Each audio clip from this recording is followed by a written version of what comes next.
En application de l'article 1719 du Code civil, le bailleur est tenu d'une obligation de délivrance des lieux loués. Ceci lui impose de délivrer au moment de la prise d'effet du bail des locaux conformes à leur destination contractuelle et aussi de maintenir les lieux loués en état de servir à l'usage contractuel pendant toute la durée du bail. La jurisprudence constante considère qu'aucune clause ne peut valablement exonérer le bailleur de cette obligation de délivrance. Ceci résulte notamment de deux arrêts de la 3e chambre civile de la Cour de cassation en date du 31 octobre 2012. Pour autant, l'obligation de délivrance n'empêche pas de pouvoir mettre à la charge du preneur certains travaux, notamment de mise en conformité. La difficulté va simplement consister à faire la distinction entre les travaux qui relèvent de l'obligation de délivrance et ceux qui n'en relèvent pas. Et la nuance est parfois ténue, mais la Cour de cassation a, dans un autre arrêt du 19 juin 2013, apporté une précision utile en indiquant que le bailleur doit délivrer des locaux qui soient, je cite, conformes à l'usage auquel ils étaient destinés et exemptes de vices affectant le gros œuvre et leur sécurité.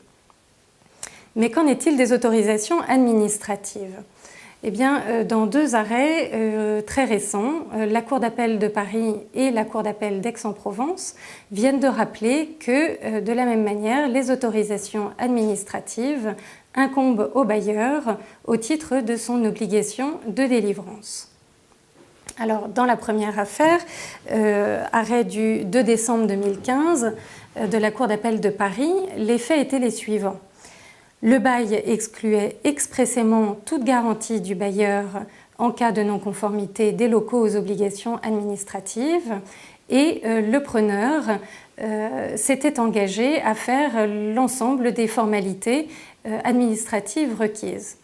Mais la mairie a refusé de donner son autorisation aux travaux d'aménagement au motif que les locaux n'étaient pas à usage commercial.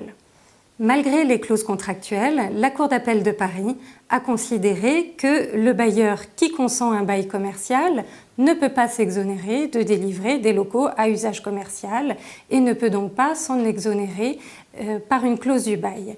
Dès lors, le bail a ainsi pu être résilié par le preneur au tort exclusif du bailleur. Celui-ci a donc été débouté de l'intégralité de sa demande en paiement de loyer. Quant au preneur, qui avait été imprudent et avait effectué les travaux d'aménagement sans même attendre les autorisations administratives et sans l'accord du bailleur, a quant à lui été condamné à réparer le préjudice de remise en état.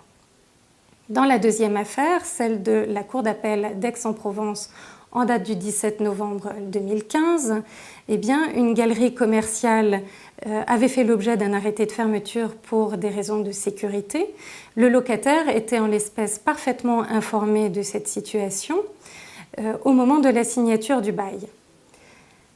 La Cour d'appel d'Aix-en-Provence a considéré que, malgré l'information du preneur sur la situation de l'arrêté de fermeture, eh bien, le bailleur n'avait pu s'exonérer de délivrer les locaux conformes au titre de son obligation de délivrance. Le bail a donc là également pu être valablement résilié à l'initiative du locataire au tort exclusif du bailleur.